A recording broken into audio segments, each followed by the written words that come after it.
What's happening? What's happening? We trapping, we trapping. What's happening with everybody, man? Shout out to Mickey with the super real early in the show, man. I appreciate all the love and support. We really do. With the $10 super. You understand? Let's get it. That's a great way to start the show, man. I hope everybody's having a good evening. You know, I usually say morning, but we running a little behind today, thanks to me. But, you know, better late than never. We got HT on Sports rocking with us today, man. How you doing, sir? Hey, I'm doing great, man. Living righteous. Hey, shout out to Mickey for the $10 donation to the raffle. If y'all want to be like Mickey and double your chances of winning the Dallas Cowboys jerseys, just hit $ Henny the more, man. You can win the Dallas Cowboys jersey when we announce the raffle. Let's get it. Shout out to everybody rocking, man. Shout out to DC for Life Texas, Jameson Taylor. The Fish Buzzer be the 82, Michael Lockhart. You understand? Matthew, Leslie in the building. What's happening? Miss Regina Green with the green. Miss Etta Lockhart. We got the whole Lockhart family, man. Y'all got to get like the Lockharts, man. Make sure you tell your family, everybody, that we live, man. Make sure you do that. We need you. You understand? But we finna go and get up into the content. You understand? Shout out to Kelvin Hicks, Stephen Harrison, Damn Dizzle, everybody, King G. Shout out to everybody, man. But we rocking, we rocking. What's happening? What's happening? You might think you at school or at home or even on a phone, but I promise you, we drunk trapping on a Saturday. Trap. Yeah. I promise you that. Trap. Make no mistake about that, man. How you doing, Mr. HTM? Man, trying to live righteous, but I'm out here in the trap with my brother, man. So we're gonna be a little nefarious today, man. Absolutely. Ain't no living righteous when you with the landlord, my good sir. Shout out to DC for Life Texas with the $5 super, man. I appreciate you. He said, "What's up? Happy Mother's Day to all the mothers on here in the trap. What's up, Henny?" Yeah, happy early Mother's Day, man. I'm probably gonna go live tomorrow, but you know, happy early Mother's Day to all the mothers. Trap. And shout out to all in Splendor, Poppy, B.A., Joey, Velma. You got to say the whole name when you drop a dub, man. Shout out to you. He says, with the $20 super, he says, let's fucking go. You understand me? Yeah. You understand me? Hey, I'm rocking with you, sir. Hey, short and sweet, you know, straight to the point, and I'm all for it, sir. I'm all for it. But, man. Hey, quick, shout out to DC for Life for the $5 donation, man. They got you another entry into the raffle, man. So I appreciate you for the love, the support. And if y'all want to be like DC for Life, man, and support the channel or get you a chance to get a Dallas Cowboy jersey to hit the cash out. So let's go. Yes, sir. I had shouted y'all, Mickey. You must have popped back out. But I appreciate you for the $10 super. Starting the show off right, Miss Mickey. Thank you. Trap.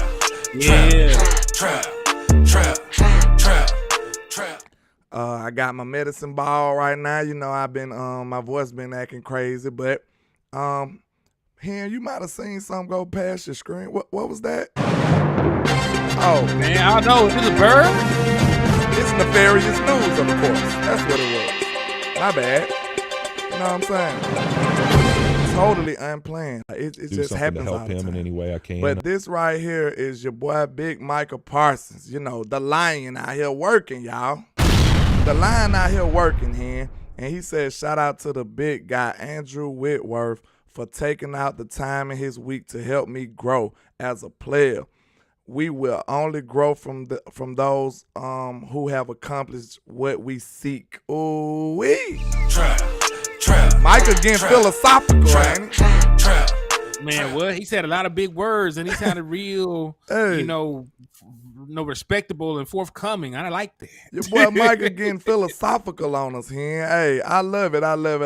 But let's check him out, what Mr. Andrew Whitworth said about Michael, working with Michael. And it was fun for me. Yes, sir, Steve. Wait a minute. Season was said, man, would you have any interest in coming down where I train and working with me? And just, obviously you're going to have D-line coaches. You're going to have things you're going to learn from edge rush guys that you've been around. He's like, but I have the mentality I want to practice against somebody who's really elite at being. He said he want to practice against somebody who's elite. He want to practice against an elite opponent here. That's pretty creative, because most of the time people don't go against their opponents, right? They go against people who do what they do. You understand? But now Micah is kind of like on the opposing end. He like, man, I can learn a lot from my ops, man. You know, pass him a lighter. That's what he said. Hey, yo, pass me a lighter. I'm trying to smoke me out. But let's get more into it. Like, let's see. I like how like, you know, inspired Micah seems to be. Like, all I've been seeing Micah do is make tweets and go out and work out. That's all I've been seeing Micah do. Trap. Micah been tweeting and working out. That's all he been doing. I love it. And my opponent. Hey. And I want to get. Go ahead. Nah, I'm finna say ain't nothing wrong with that, man. And listen, just so people know, don't take this lightly. Like, Andrew Whitworth was an elite player when he was playing. He made multiple All-Pro teams, multiple Pro Bowl selections, and he's a Super Bowl champion. He was the starting left tackle for the Rams when they won their Super Bowl. So if you're not familiar with him, like, Micah Parsons was not just giving lip service. He's a damn good tackle that he's training against. Absolutely. Yeah, what's that feedback from that person, and why would he shoot his hands on this player? Why would he jump me in this scenario? So we watched a lot of tape of situational football, the different drops quarterbacks take, and why the tackle takes a certain set or uses his hands a certain way. And it was really fun. It was really igniting for me. I was telling Sean McVay last night when I was coming back, like, I was full sweat. I feel like I'm coaching out there, just having fun, getting excited, just talking ball, man. I love this game. It's changed my life, and I look forward to seeing how it changes other guys' lives. So to get to be a part of somebody like Micah Parsons' journey and just do something to help him in any way I can, it was fun for me. Man, I love the mutual respect too. I love the mutual respect too, man. I really do. I think this gonna help Micah grow, and you know, like I said, in the inverse of it, like learning about the opponent instead of just learning tricks of the trade from normal people who do what you do. I think that's very interesting. That's a different perspective to go at it, far as Micah Parsons go. Yeah, and listen, man, iron sharpens iron. You know what Absolutely. I'm saying? Like, yeah, like you can learn how to do pass rush moves and drills against cones and dummies and things like that. But, you know, actually putting your hands on somebody that can put the hands back on you, you know, that's a different scenario. So, you know, I like this from a practicality standpoint. That not only is he going out there, you know, actually trying to win against him. You know, he's also picking his brain. Fact. He played over a decade in NFL, so he knows a lot of little tricks of the trade. You know what I'm saying? This just like a premier cornerback or wide receiver reaching. No, this is like a premier wide receiver reaching out to a premier cornerback. That'd be like you know, that'd be like CeeDee Lamb, you know, calling Dion and training with him in the offseason. Or going to practice and going against Trayvon Diggs. You know what I'm saying? We got a luxury. We luxurious over here in Cowboy Nation. Yeah, Stephon Gilmore. Yeah, we have an embarrassment of riches when it comes to talent these days. You know what I'm saying? Shout out to Coach Marv in the building, man. What's happening, sir? He said, landlord, send me a link so I can chop it up with you and Henny in the email. I could probably do it, Coach, but I have to have you just on here somewhere. But we could pull it off, though, Coach. Let me see what I can do. Let me work my magic, Coach. I do want to get you on the show, because I called Coach out. I said, man, you be over here in the lounge with JC acting different, Coach. You be acting different. I got you, Coach. Give me 1 second. Take over for a second for me, man. Nah, man, I got you.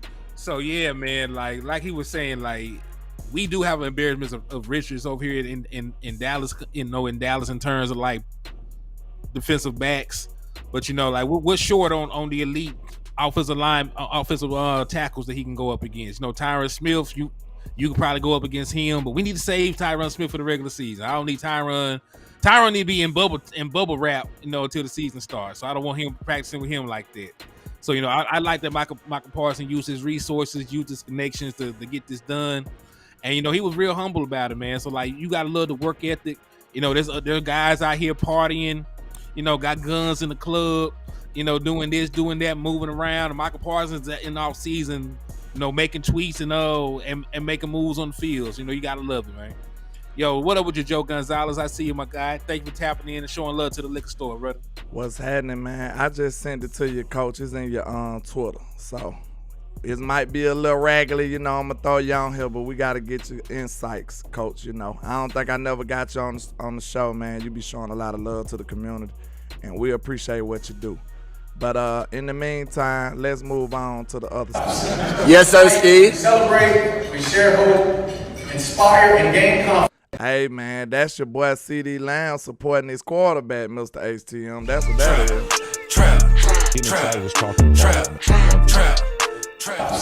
Yes, sir, Steve. Celebrate, we share hope, inspire, and gain confidence. Man, look, I know that might don't seem significant to y'all. I might have to preach on this. But I just don't recall seeing Mr. Amari Cooper all around Dak this much. I don't recall Dez Bryant or any of the other receivers that we had being around Mr. Dak Prescott this much. Do you, him? I think that's gonna be a good omen going forward for the Dallas Cowboys. I think their chemistry finna be off the charts, Mr. HTM.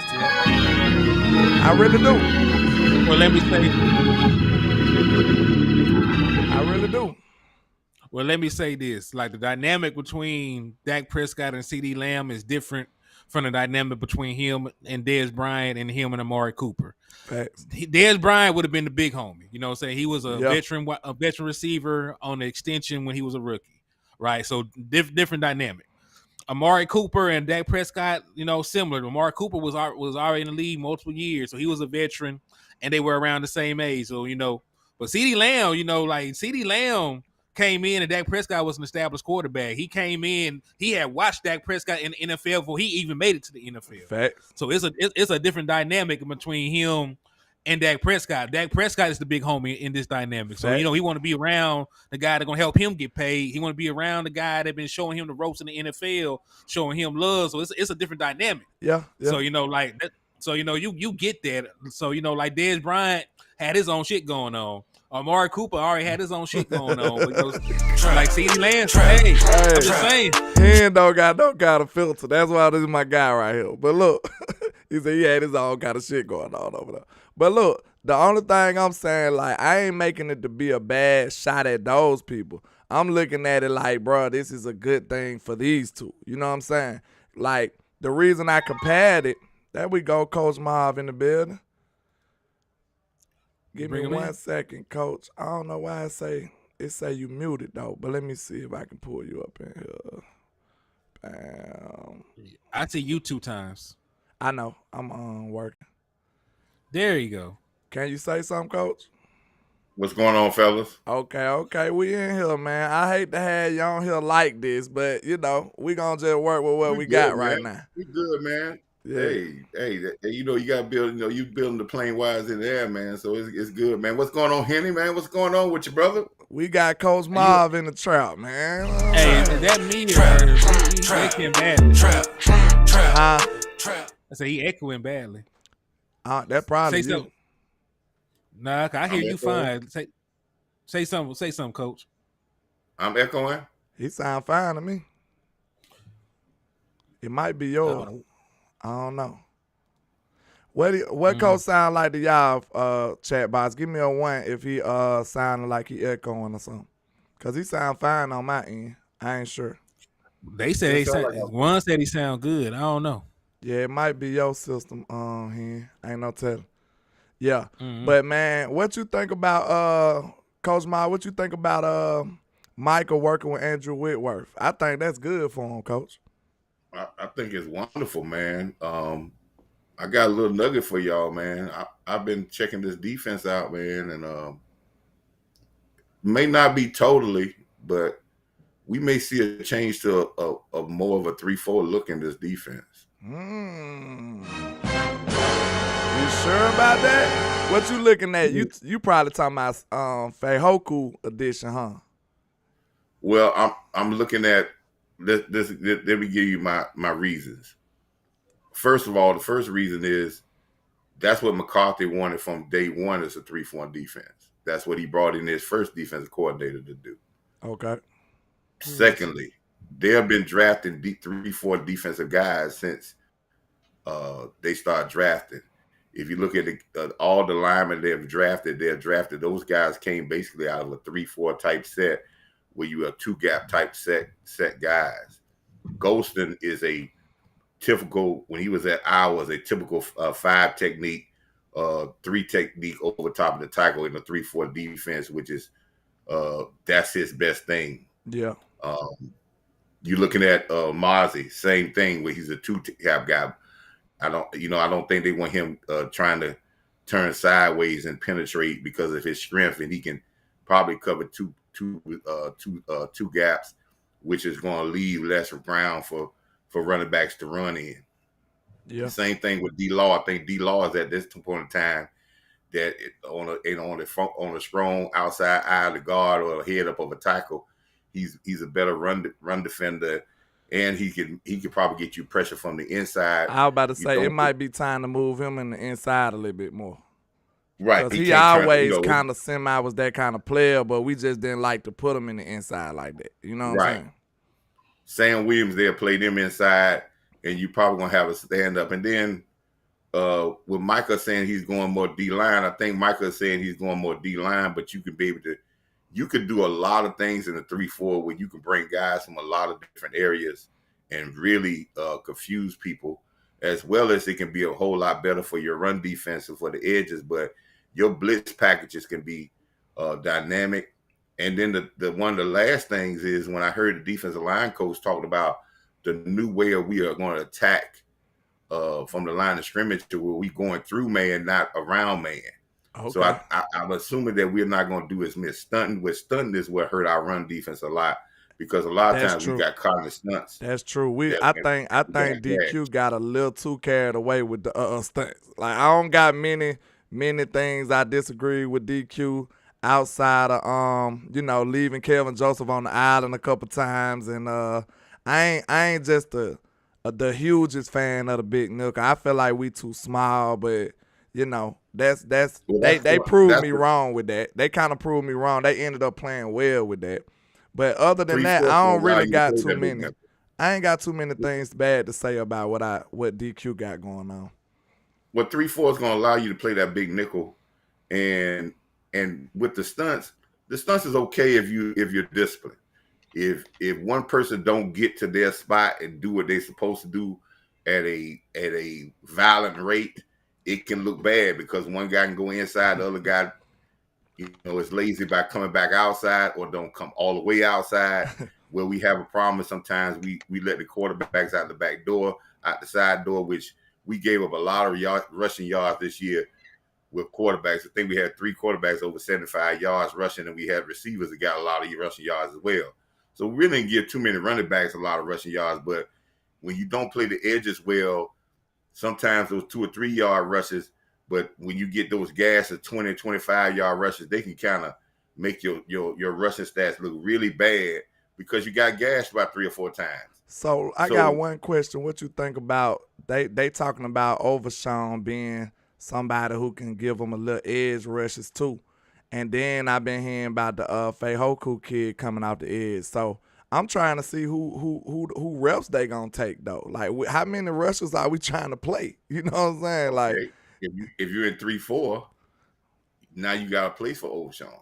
See, now you got another outside linebacker. You have a place for him, because if you look at our defense with our speeded linebacker, we are building that type of defense with long, lengthy type of guys.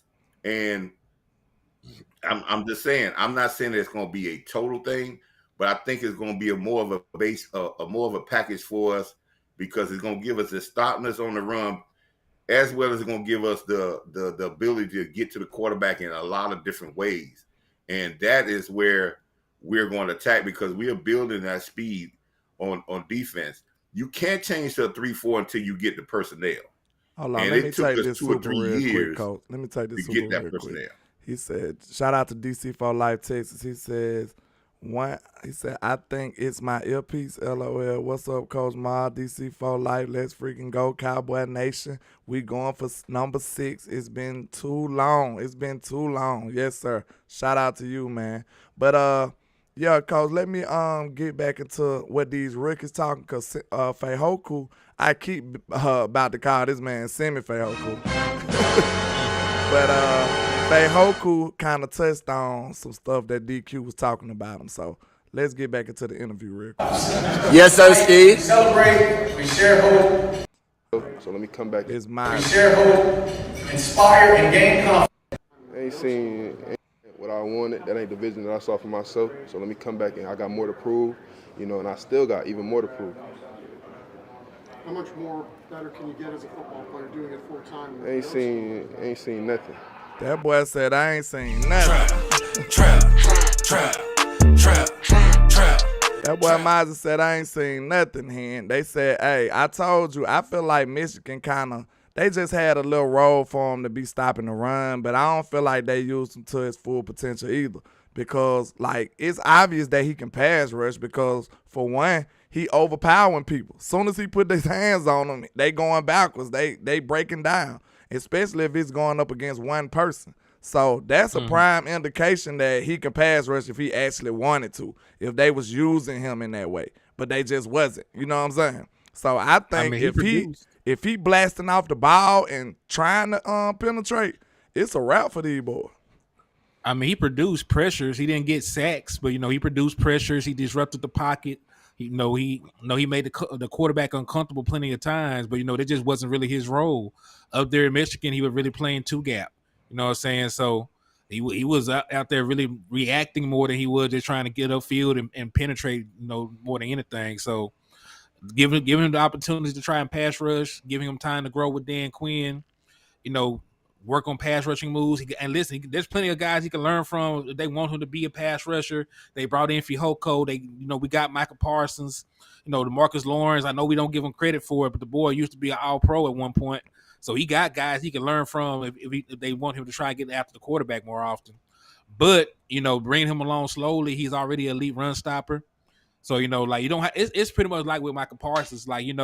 I know for a fact that he's an elite pass rusher. I know everybody want him to be this Swiss Army knife player, play safety, play corner. Yeah, that sounds nice, man. But but he a great pass rusher. So don't overcomplicate it. So I said all that to say don't overcomplicate it with Mozzie, because right now, as of today, he is a great one tech.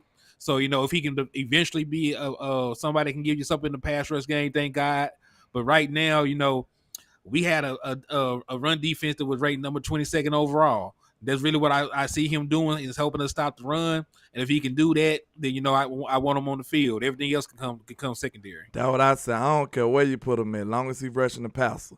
Shout out to DC for Life Texas with another $5 Superman. You turning up in the trap today. I appreciate you, sir. He said it was delayed. My dog was messing with me. I didn't hit send right away. That first super, that is DC for Life. Let's freaking go Cowboys, man. Hey, I'm telling you, DC for Life be having me lit how he end his super, cause hey, I be feeling the same way. I be feeling the same way, man, cause I'm kind of amped about this team, man. I think people being a little too standoffish to me, because we got significantly better, regardless of how low or high you is on the team.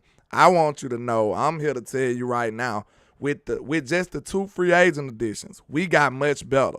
With the departure of Kellen Moore, we got much better.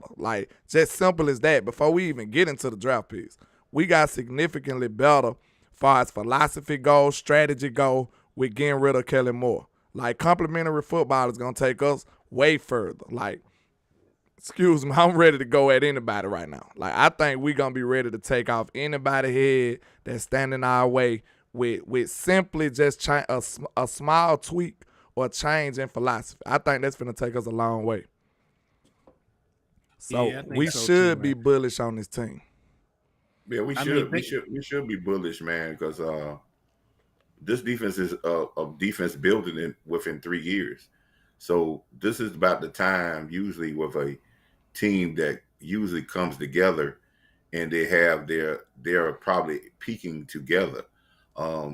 Even I go back to the Eagles. The Eagles that was building over that even that offensive line and that team. That's why they had so many guys that came up in free agency this year because they were building for a couple of years, and then they matured at this past year together. And then by the time they matured, everybody was at the end of their contract. So this is a very important time that we do it right before we get to that point. If we take another year, we're talking about 1 year, then we got wholesale changes because everybody at the end.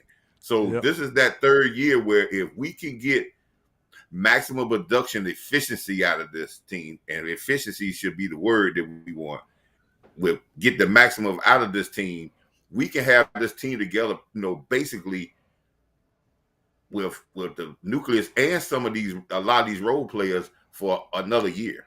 Yeah. So shout out to Mika with the $5 super. She said she made a good point too.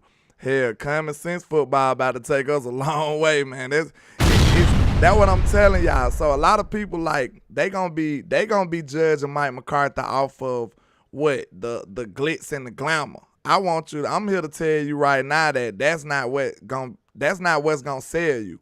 What's gonna sell you is what's gonna make you buy in is how Mike McCarthy is gonna be effective. You know what I'm saying? Like how much more effective and efficient we gonna be. You gonna see, to be honest, after I was looking over Dak season, man, you gonna see a much more polished, much more efficient Dak Prescott as well. Like he don't have to calculate all this stuff no more. All he gonna have to do is place the ball where it need to be placed, diagnose the defense, and make the throw. That's not hard. That's easy work for Dak Prescott. He been doing this stuff. So this what I want y'all to understand. He don't have to do all of this reading and waiting and stuff like that. Yes, sir, Steve. My bad. We ain't got to do all this reading and waiting and stuff like with Kellen Moore. That gonna be way more sharper. That's what the efficient means. See, that's why this offense is gonna be efficient, because you're getting the maximum amount of production with the least amount of effort. That's why I think West Coast has said this a while back, and I agree with him so much. And it's the truth. Offensive coordinator's job is to make the game easier for your quarterback. So now his talent can be flourished. So you make it easier by giving him and putting him in situations with the things that he does well, not getting him out there where you got to make it so complicated and put too much stress overload on him, because you don't want him to try to make every play. Yeah. Give him some things to allow other people so he can get a rest. He got zero pressure release. He got zero pressure releases. Like little things that get you in rhythm here. You know what I'm saying? Like, we need real people quick, to do shout stuff out to like DC that. for Life Texas for the $5 donation, man. I appreciate you. Yeah, but I wanted to hear your thoughts on that here. Like, Kellen never really catered to Dak to where he can get some rhythm throws to get him back. Cause bro, as a play caller, you supposed to be able to sense okay, my guy might need a little help right now. He ain't looking like himself right now. Let me throw him a little swing pass out the backfield. Let me do him a little RPO or something to get him back on track. Kellen didn't never do that. It's like he just was serving his own agenda. He never did things to help out Dak. If you see Dak not on, you need to do something else right quick. You know what I'm saying? Well, Dak Prescott is one of the best quarterbacks off of play action, and the Dallas Cowboys were one of the teams that did not use play action at all. Wait a minute. Stop the show. Say that one more time for the people in the back, Mr. ATM, because I don't think they be listening. And this is his core job. He got one job, is to help his quarterback out, right? So say that one more time, sir. Dak Prescott is one of the best quarterbacks when utilizing play action, and the Dallas Cowboys were one of the teams that use RPO and play action the least in the NFL. Oh, we were my middle God. of the pack in both instances. Make that make sense, man. Make that make sense. Landlord, let me make it make sense. It doesn't make sense.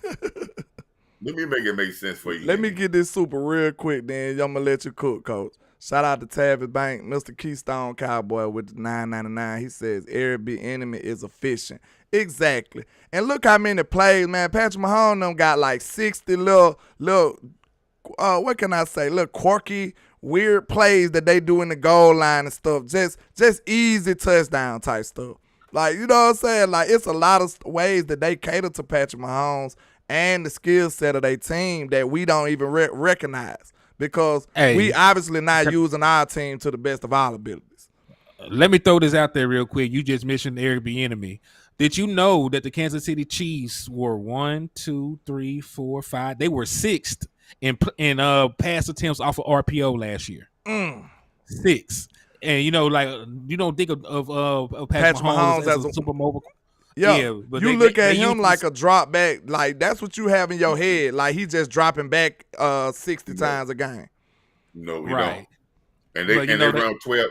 And if you look at it, two things. If you look at the Super Bowl, they was in 12 personnel probably 80% of the time. And if you look at their offense, they carry 4 tight ends on their team. They carry 4 running backs on their team. They carry very little amount of receivers because they utilize their whole team in their passing game. They don't need 5 or 6 great wide receivers to be efficient on offense. If you utilize everybody their skill set, you're good. Going back to what Henry said. If y'all watch the game, right? When the Dallas Cowboys start off a game or a half, or when they get their offense cooking, they start with a physical presence, which they'll have emphasis on getting the run game going, not if it's getting 7 to 8 yards, if it's getting 2 or 3, and then they come off, then they build off that play action pass where it starts, then they start rolling. When we get in trouble is when we don't even give the threat of running the football. Then we get into this point of one-dimensional, and I think Schottenheimer, I think Jay Tuck had an interview of Schottenheimer back when he was with the Seattle team. He said that if you put an emphasis on being physical and an emphasis on the run game and being able to run the ball when they know you're going to run, when you put an emphasis on that, most times you get better results. I don't think our team had an emphasis on letting it make the running game being important. So that's why I think sometimes we didn't get good results because your teacher really wouldn't. It's like when you're in school. If your teacher don't emphasize you doing homework and they not gonna really get mad, guess what? You ain't gonna do homework. Straight up, he ain't lying about that. He ain't lying about that. We ain't gonna beg for no homework now.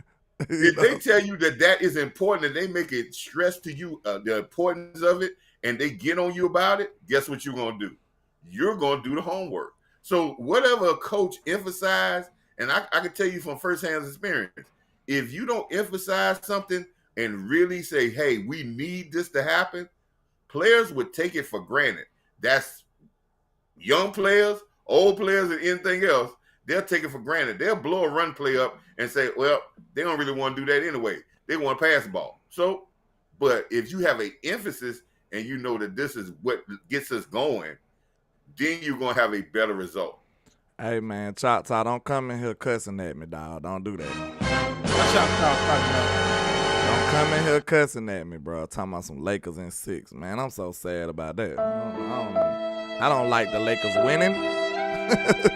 I'm a Laker hater. I'm a Spurs fan. I don't want to see the Lakers win ever, you know? Well, I'm a Laker fan.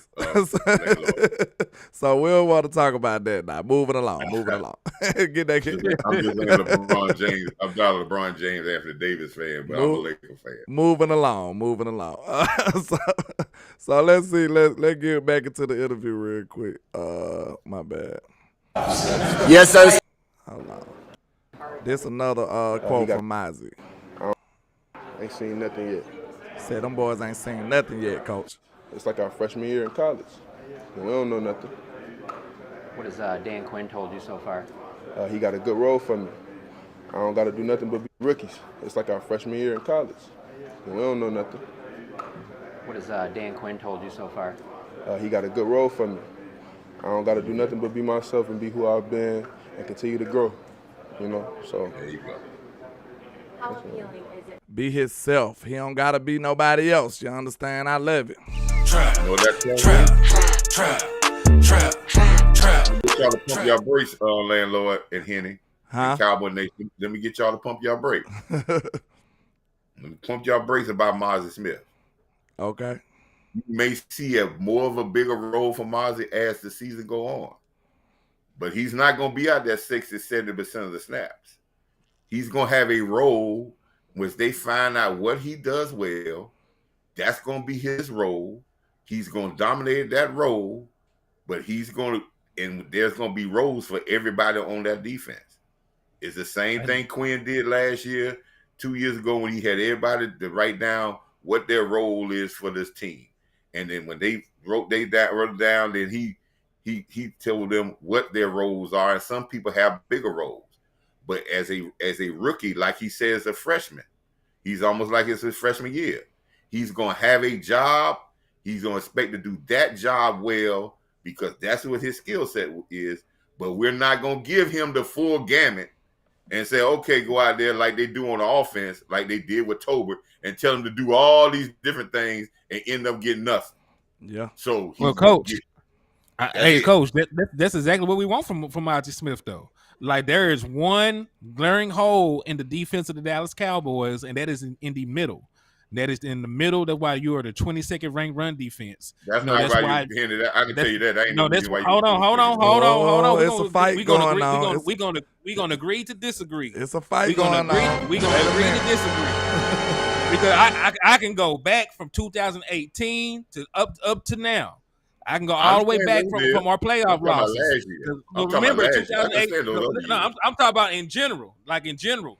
Because you can't. Because listen, in that game in 2018, we already had undersized defensive tackles, right? Then Tuca went out of the game, and they ended up giving up damn near 300 yards on the ground. They were running right up the middle of the defense.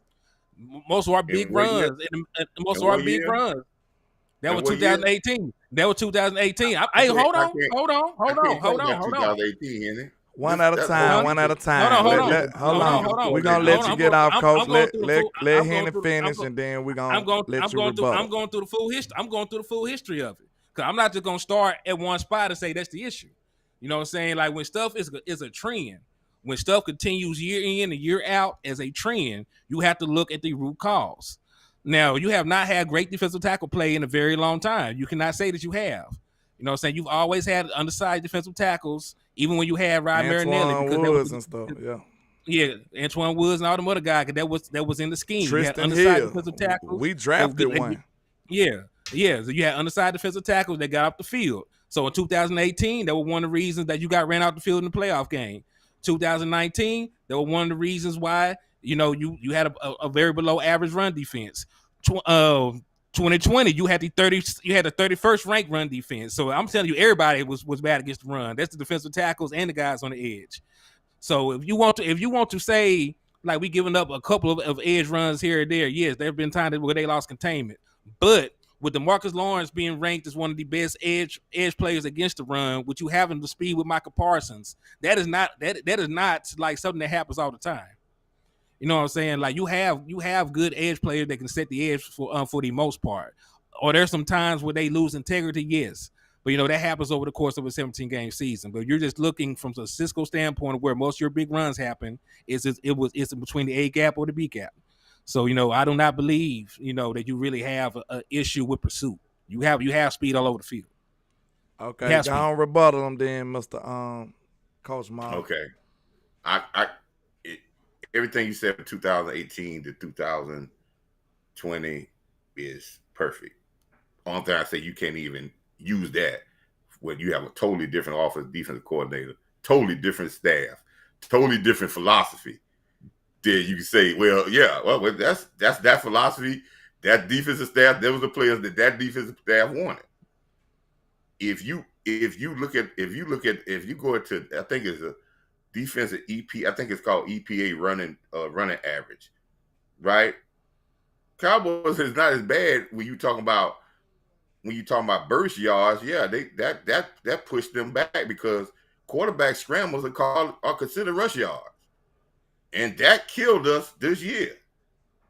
If you look at some of their worst games, Chicago got down the field with 80 yards of rushing. The first drive they got for a touchdown off a sweep with the receiver and getting out of contain with their quarterback. How many running backs we gonna give 100 yards this year? maybe one or two. Yeah, we did end up doing decently, I feel like, overall And against you the look run. at, you got some games where they didn't have running quarterbacks that we contained. We had some games that we contained teams under 100 yards rushing. So if you're bad at rushing, my take is this: if you cannot stop the run and you really bad at rushing defense, it'll be like 2020, that year we were 31st. It makes no difference who came out there. They were going to run the football. Yeah. You're not going to have up and down games. I say this.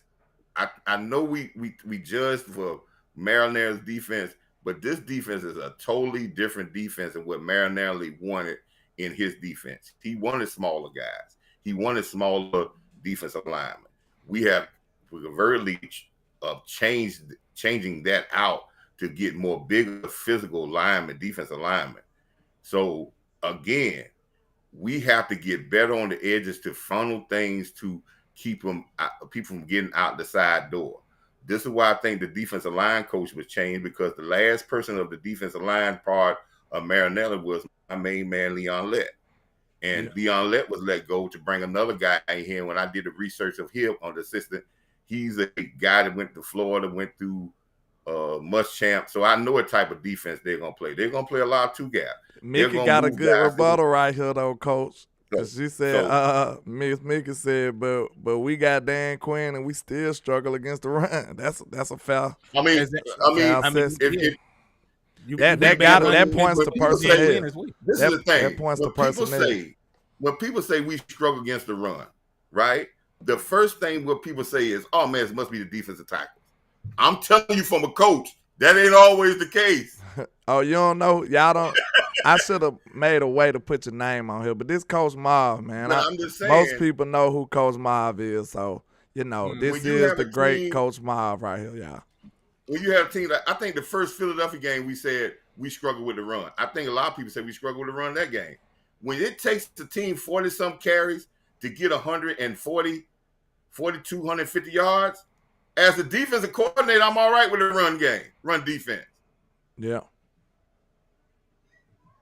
So when you get to that point of getting gashed on the edges and quarterback runs, you can take a run total and get out of hand. If you're bad on the run, you have been bad against the Giants the 2 times because they were going to run the ball. And we had games that we shut them down. We shut Cincinnati down earlier. So there's games when they don't have quarterbacks that can get out the door that we really wait a minute though, Coach. I think what it was, like the early games, we was playing complimentary ball then though. You know what I'm saying? We was playing complimentary ball when we had Cooper Rush. That's what made the rush. That's what made the run defense you limited better. Opportunity to get the ball ran against you. You know what I'm saying? That's the same thing. Like in 2016, did you believe that we had a good run defense? Yeah. Did we really though? Did we really have a good run defense? Zeke Elliott was the run defense. That's what I'm saying. Because what I'm saying is what I said to say. We were the number 1 run defense in 2016 because we were not on the damn field. You know what I'm saying? Yeah, so like just because, a run game is your best defense. Yeah. You know what I'm saying? Because we didn't have a good defense overall back then. Every defense is better. If you look at all the top defenses in the league, they probably got offenses that got ball control. Most teams that don't have good ball control don't have good defenses. Regardless of what defense you got, if you got them on the field long enough, they're going to break down. I remember you made that point. Every great defense where you can get to them. I remember you made that point, and that's undebatable right there, Coach. You made that point. Yeah. Like any defense, fatigue makes cowards of us all. We know that. If you play sports, every coach gonna tell you that. You know what I'm saying? So that's undeniable. You keep talking that the tree is gonna fall. Yeah. So that's why you gotta play that's why complimentary football is so important. That defense was him when we played complimentary football. I'm him, I'm not them. I'm him, Jones. I'm him, Duncan. Y'all better quit playing. The defense that we wanted and desired, that was when we were playing complimentary football. When them boys was badly giving up 20 points every game. That's a complimentary football defense. And that's exactly what you're going to see this year. That's what you're going to see this year because we're going to play complimentary. Yeah. We're going to play complimentary this year. Landlord, I'm gonna tell you this. we weren't good with time possession early in this year. And if y'all watch, I know when I was on the live shows, people used to get mad at me when I was saying when we were going through that 5-game winning streak and we were still losing time possession. I told people then that that's going to hurt us later on because those minutes are adding up. And our defense is playing well, but it cannot continue to play 34 minutes at that type of level. And when it happened in the middle of the part of the year to the third of the year, 3/4 of the year, we started to wear down defense and then got our second win at the end. But if our team controlled the ball for like 31 to 32 minutes a game, this defense is the number one defense. Because if they play less plays, man, Quinn is going to hunt people. Now, wait a minute, Coach. This is all we saying. All we saying is that's what the best thing about it is. Now, you got the coaches and you got the offense and the defense on one accord. That's what's finna make this beautiful. It ain't no tug of war no more going on. It's not a difference in philosophies no more going on. So Dan Quinn gonna understand, hey, Mike gonna run the ball and rest my defense up. That was the whole problem, man. That's what I'm saying. It was evident. I thought we found the formula. But somehow, some way, when Dak Prescott come back, Kellen Moore just started going haywire again. Like, trap. You gonna give Cooper Rush. Wait a minute. You give Cooper Rush. Run the ball is how you control the time of clock. Hold on, one second. You gave Cooper Rush the easy test. And then you come back and give Dak Prescott the rocket signs. Like, I don't like that. I thought we found the perfect formula when we went to Minnesota, but we still kind of went away from that. That was the perfect way to play, man. If you give Dak Prescott short down the distance, like if you keep him in a 3rd and 5, just don't be 3rd and 11 every time. Like if you give Dak normal 3rd down situations, man, this boy gonna cook. That's what you seen in Minnesota. Go back to that Minnesota game, bro. Every single 3rd down was like normal 3rd down yardage. And what did Dak do? Convert. That's what he did. I mean, hey, another thing, you can completely dodge 3rd down. There is no rule that you even got to get the 3rd down. Facts. That's what we did in 2016. We completely avoided getting to 3rd down. We got to 2nd and short more often than anybody else. Miss Micah said with the $2 super real quick, Coach. Real quick. Let me give Micah her shine. With the $2 super, she says Kellen Moore had a lot to do with poor time of possession, though. Exactly. He did. And that was killing our defense. Our defense was in shambles when Dak came back because Kellen want to run and gun all the time. So that's a direct result of not playing complementary football. And I think sometimes people, when we say time possession, everybody equate that as running the ball. Let me give you a prime example. The Eagles dominated time possession against Kansas City in the Super Bowl.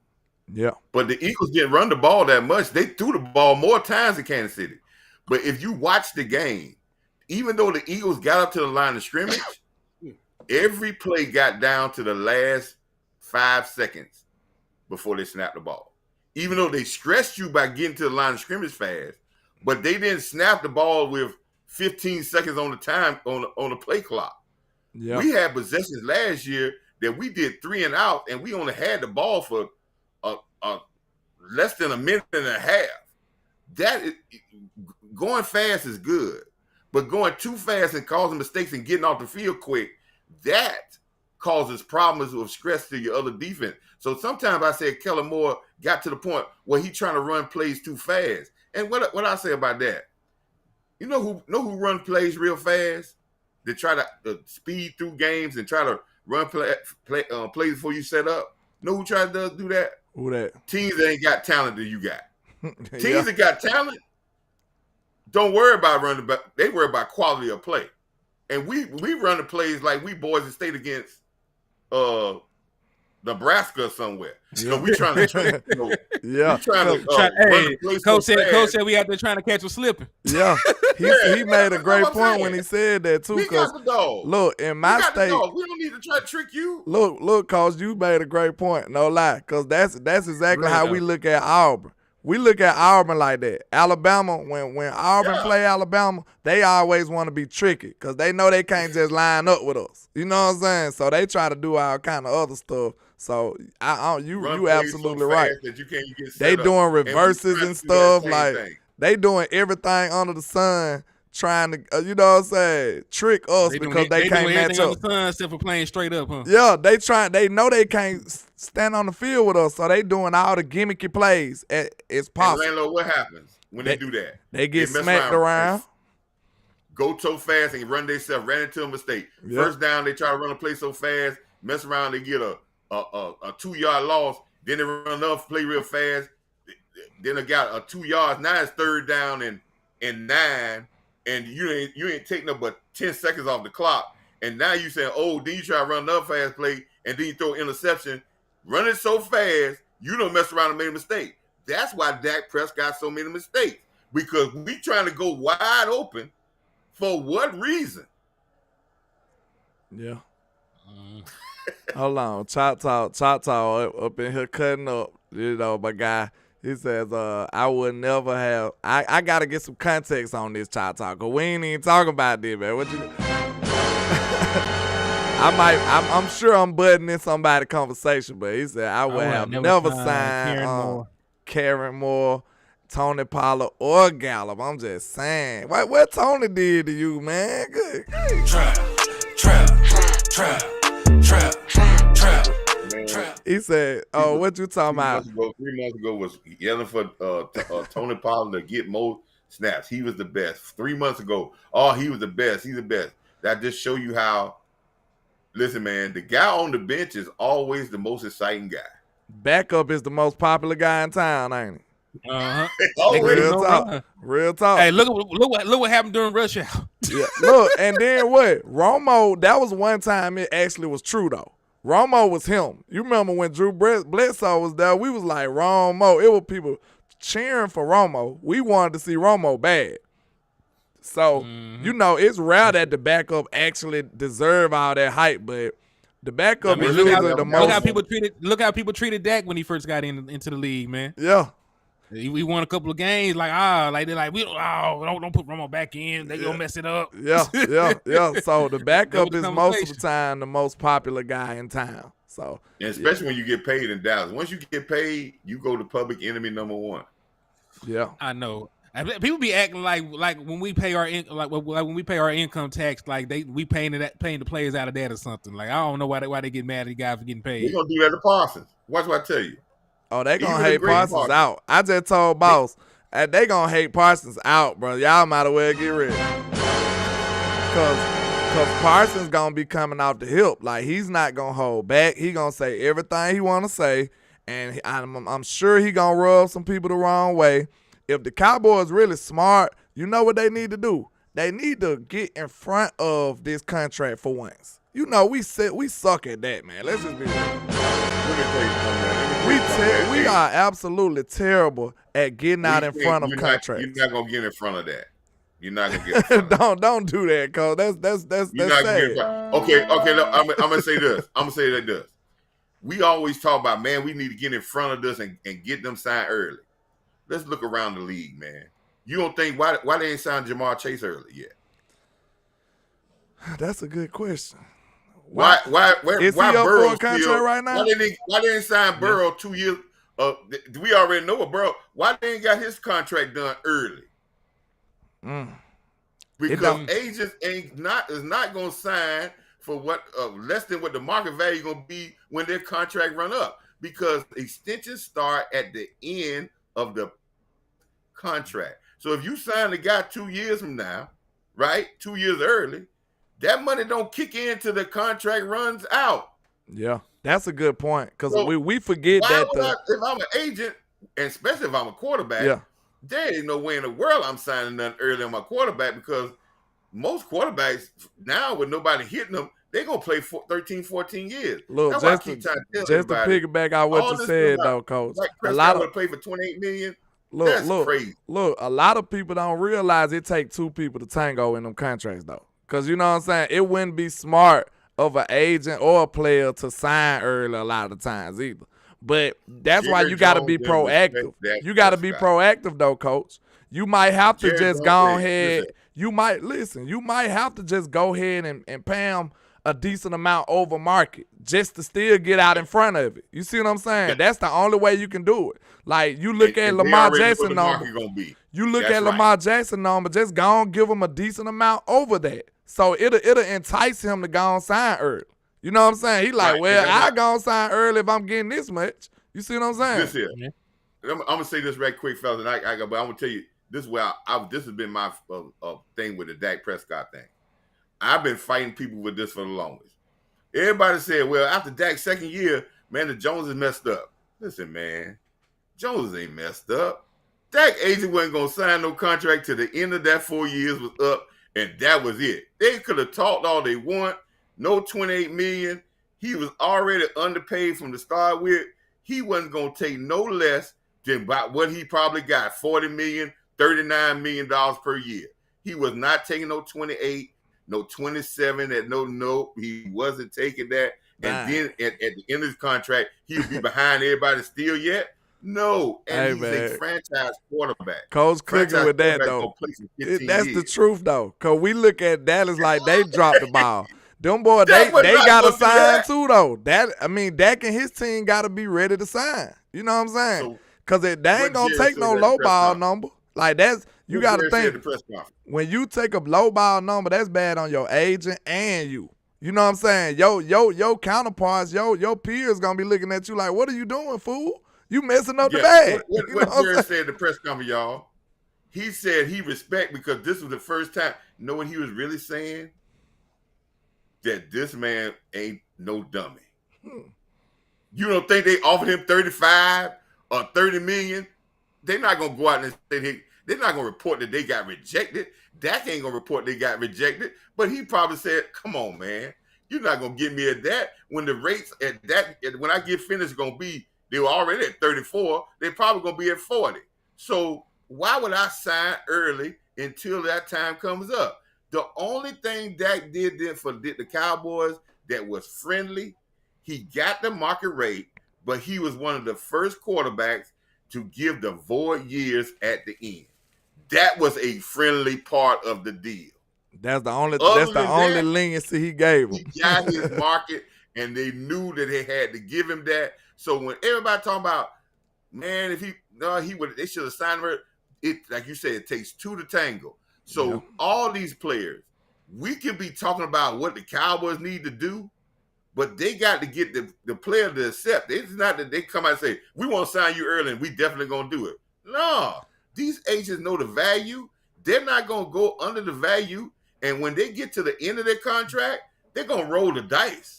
Yeah, but Once that's the only thing. Roll the dice. Only thing we saying, coach, is be proactive in jumping in front of it and just you got to take a leap of faith. You just gonna have to pay more. You know what I'm saying? But Dallas don't never ever ever do that though. What you think about it, ATM? In football, you don't want to do that. What you think, ATM? Well, in regards to what the contract, like shit, listen. The market is what the market is. So if you like you always saying, y'all want to get a deal done early, reset the market in some area and just call it a day. You know what I'm saying? Reset the market in guaranteed monies. You want them to sign early. Reset the market in APY. You want them to sign early. Well, right, but every time somebody gets signed, it's gonna go up regardless. So like just because not everybody got it done early, shit, Jalen Hurts got it done early. Yeah, Jalen Hurts got it done early. They got it done with Patrick Mahomes early. But look, there's been plenty of other guys. Carson Wentz, was an MVP candidate, got it done early. So there've been plenty of guys that came to the table. Yeah, and they worked it out. So I'm not. Hold on. Let me get this off real quick. Let me get this off real quick.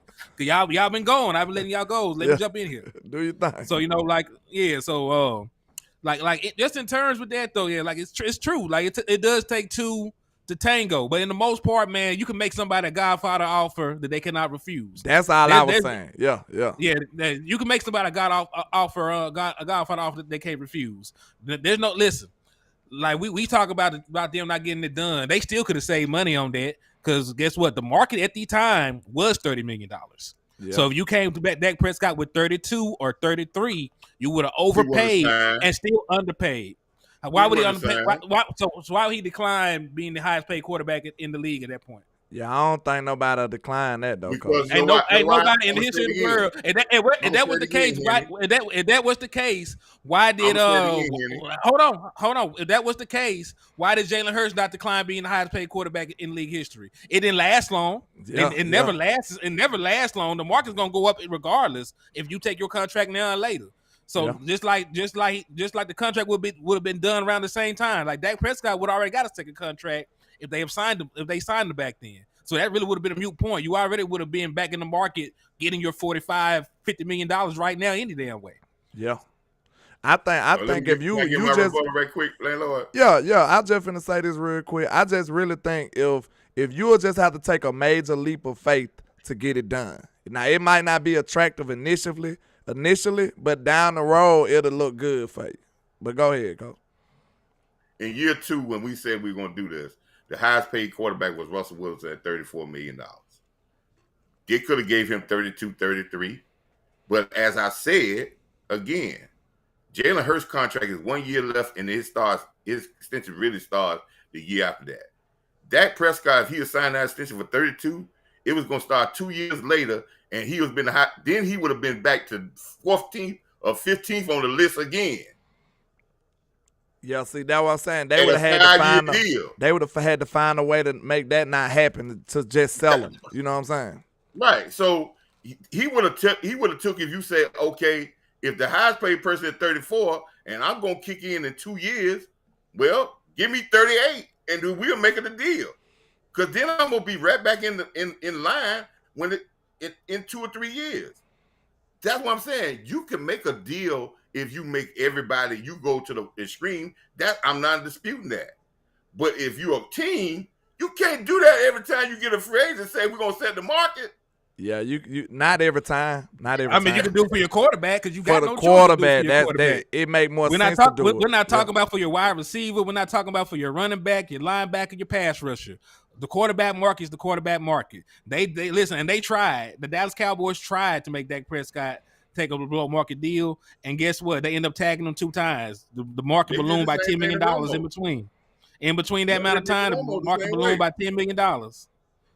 They did Romo the same way. Remember the story with Romo when in his they wanted to sign him a contract right before the Monday night game when he was still an undrafted free agent. And they brought him in the room. I know the story. They always do that. He said no. And guess what Jared said? That's my guy because he knew Romo was going to jump on anything. And that's the exact same respect he got for Dak Prescott because they did that exact same move and they probably threw 32 out there. And Dak, man, come on, man. You ain't lying, though. He popped up to me, y'all got to be crazy, man. Come on, man. True. And they were like, all right, we'll just wait. Okay. He said, I'm not signing no 33, 30. Okay, man, come on, let's be realistic. His agent probably sitting there, listen, man. And the craziest thing about it, after year 2, you know how much endorsement money, Henry, you can look this up. You know how much endorsement money Dak Prescott was making after year 2? He was making 13 he was making way more off the field than he was playing football. He like, man, what y'all talking about 32? I'm making money already. Man, y'all need to come back with at least 40. When y'all get to 40, we'll make a deal. He might have came at him like that because we do gotta understand too though. The agent getting paid out the contract too. He might have looked at that like shit. I could do this, but I told my wife I'm gonna get her the new Lexus. We gonna wait. We gonna wait, Dak. Yeah. Hey y'all, how his agent would how that agent would look now, and he paying for $32 million? Where would $32 million be at right now? He was at that extension for 32. He would be just like when he got drafted. Yeah. Always still down the bottom of the level. Yeah, man. We got us an hour up in here he's now. Saving his money, but he'll look like a fool in the NFL. Yeah, I'm probably finna have to get ready to get up out of here, man. But I'm gonna have to finish. I gotta get out here, man. I got somebody at my door, man. Hey, Kenny and landlord, man. I appreciate what y'all do for Cowboy Nation, man. Because y'all keep on the grind and y'all keep that news out there and keep that fresh thing. So we are now at a mini camp, but let's turn the page now to push these Cowboys to change one last thing that, yes, goes all the way back to 2016 and keep going. And it's always hurt us. It's time to end Cup Camp, the training camp, training camp. It's time to end that. Let's start preparing like champions to be champions. Those who sweat more in peace, bleed less in war. Ah, man. Big balls, Coach. Wait, we appreciate you coming by, Coach Mark. You got to do it again sometime, my brother. Yes, sir. We appreciate man, you, Coach. I appreciate y'all fellas, man. You take it easy, man. Salute. Yeah. Salute. But, man, Coach just snapped on the way out the door, though. That was dope. I like that. Those who sweat more in peace, bleed less in war. Yeah, that's dope. That sounds like a tattoo. You understand me? Yeah, it sounds like a phrase. You got to look that shit up. Yeah. Coach got philosophical on us on the way out. But, man, you want to go over anything else before we wrap it up? Because I'm going to have to continue this show tomorrow because I had some other stuff. But I did want to get Coach in now, man. You know, we really appreciate everything Coach do for the community. I really respect a lot of his insights, so I did want to get him in. And that was his first time coming on my show, so I wanted to get him up in there. Indeed, man, indeed.